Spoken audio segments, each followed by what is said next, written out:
So when we talk about potential injuries, now it's important to note here that a lot of these injuries that are going to occur or can potentially occur are all soft tissue injuries that are rarely going to show up on MRI or on X-ray.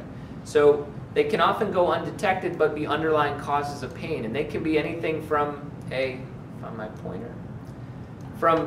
anterior rim lesions to an end plate avulsion or a sprain to the anterior longitudinal ligament. We can have fracturing or bruising to the uncinate process. Articular subchondral fractures can occur, as well as fractures to the articular pillar. And then down here, articular process, again, because they're getting smashed onto each other.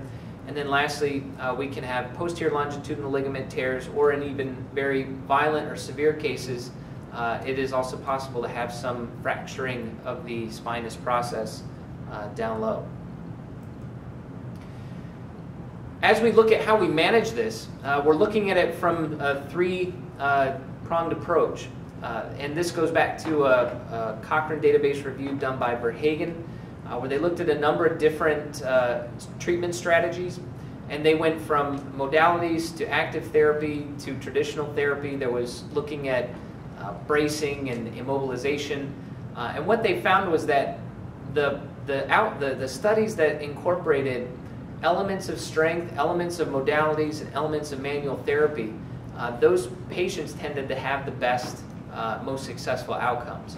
So as we look at the MCU, it's important that we identify and respect the fact that it is a component of a comprehensive rehab program. It is not intended to be the magic bullet that fixes everything, but it, as I said, is a key component that we'll depend on and rely on. In looking at that key component, we're going to look at some of the clinical outcomes that were developed by Robert Denardis. Denardis began working with the MCU, as I mentioned earlier, back in the late 1990s, and is continuing to use the system today in Melbourne, Australia. Some of the considerations that we take on our initial evaluation as we begin to use the system with our patients is looking at some precautions. Precautions are going to be things that we would say, be aware of, be cautious of, but they're not contraindications. We'll get to that in a second. One of the precautions is when there's an underlying or sinister pathology present, such as a vertebral basilar artery insufficiency. It is something to be aware of and to be cautious of, but is not exclusive of treatment on the system. If I know that somebody rotates to 45 degrees and extends back 30, they begin to get dizzy, I'm going to block out that motion and either limit the rotation or limit the extension so that I can get them active and exercising, but within a safe and asymptomatic range.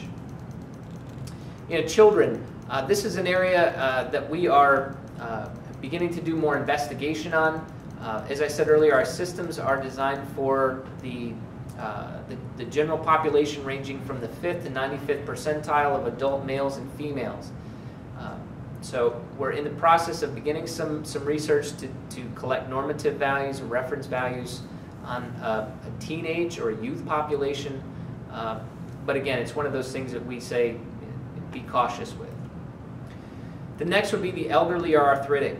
We don't have a lot of great outcome studies to support the use of the system on the severely advanced DJD or degenerative disc disease, spinal stenosis.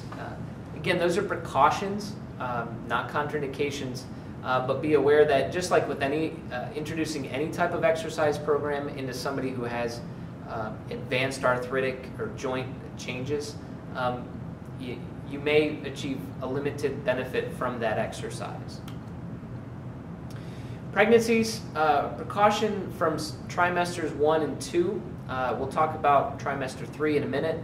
Again, exercise precaution as you would with any other modality or exercise program. Somebody who's exercise intolerant, meaning that you try to exercise them, causes more pain, causes a flare-up. That flare-up is persisting for more than 48 to 72 hours.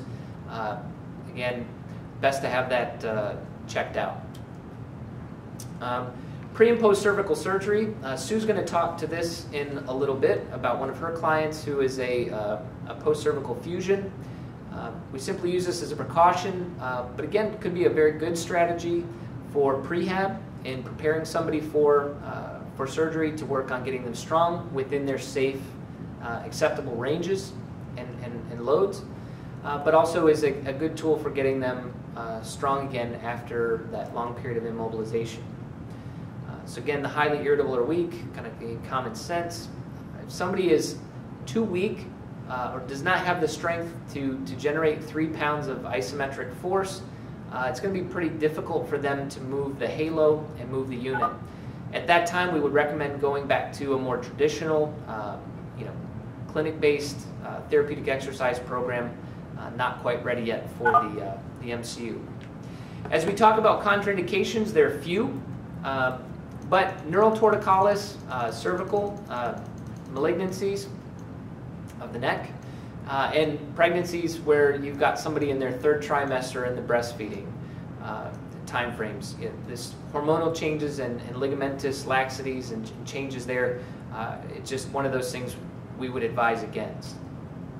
And then those where physical training may be contraindicated. Somebody's had your 6 weeks post-cervical fusion. You don't want to be loading somebody. That would be a contraindication at that time. As we move into how we set up the program, how we collect the data, we're going to take a look at, very quickly here, just the breakdown on visit 1. We're going to set up our client in the home screen, get their self-reports, range of motion, and isometric strength in the neutral planes. And then on the second visit, pending that they tolerate the first testing session well, we'll go ahead and advance them into collecting the offset angle measures. When I say offset angle measures, that's when we test strength at 25 and 45 degrees from the neutral plane.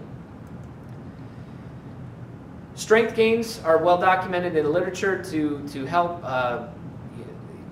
benefit patients. We can exercise them, we can get them stronger. We see that with the Alignment studies, the DINARTIS study. We see 100% improvements in strength in relatively short periods of time.